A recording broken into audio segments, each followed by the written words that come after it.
پہلے میں ان وزیر صاحبہ کے بارے میں کہہ دوں، دیکھیں سلپ آف ٹنگ غلطی ہو جاتی ہے، نہیں ہونی چاہیے، میں آپ سے مکمل اتفاق کرتا ہوں کہ نہیں ہونی چاہیے، لیکن ہو گئی۔ میرا خیال ہے کہ وہ بڑی ایک آؤٹ اسٹینڈنگ وزیر ہے ہماری، انہوں نے اپنا بڑا اچھا کام کر رہی ہیں، بڑا اچھا۔ اور یہ بھی آپ ذہن میں رکھیں کہ وہ ایک ڈائریکٹلی الیکٹڈ خاتون ہیں، وہ ڈیرہ غازی خان میں الیکشن لڑ کے آئی ہیں، وہ ریزرو سیٹس پہ نہیں آئی ہیں، تو میری بڑی رسپیکٹ ہے ان کی، اور کابینہ میں بھی اور پارٹی میں بھی ان کی اسی لیے رسپیکٹ ہے۔ غلطی ہو جاتی ہے بعض اوقات، ہم انسان ہیں، ہم سے غلطی ہو جاتی ہے، جس کو کہ میرا خیال ہے کہ ہمیں درگزر بھی کرنا چاہیے اور نظر انداز کرنا چاہیے۔ دوسری بات، دوسرا آپ کا جو سوال تھا وہ تھا جہانگیر ترین صاحب کے ریلیٹڈ، ٹھیک ہے۔ دیکھیں، جب پرائم منسٹر صاحب نے اس بات کی وہ کی تو ان کو معلوم تھا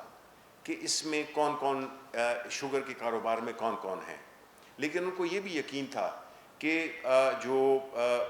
جس طرح کی انہوں نے انویسٹیگیشن کی ہے تو اس سے کوئی فرق نہیں پڑتا کہ اگر ان کی پارٹی کا کوئی ہے یا کوئی باہر کا ہے، کیونکہ یہ کسی ایک مخصوص طبقے کے لیے نہیں تھی۔ اس انویسٹیگیشن کی جو سب سے خوبصورت بات یہ ہے کہ یہ بالکل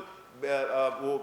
انڈسکرمنیٹلی کی ہے، کسی کو بچانے کی کوشش نہیں کی گئی ہے، تو یہ ایک بہت بڑی اچیومنٹ ہے جو کہ پہلے کبھی ہوتا نہیں تھا، اور یہ وہی پرائم منسٹر کر سکتا ہے جو کہ کاروبار نہ کرتا ہو۔ جو کاروبار کرتے ہیں پرائم منسٹرز یا پریزیڈنٹس، انہوں نے، آپ نے دیکھیں، انہوں نے اس ملک کا بیڑا غرق کیا ہے۔ جی سوری جی، ان کا سوال رہ گیا ہے۔ میں جہاں تک کہ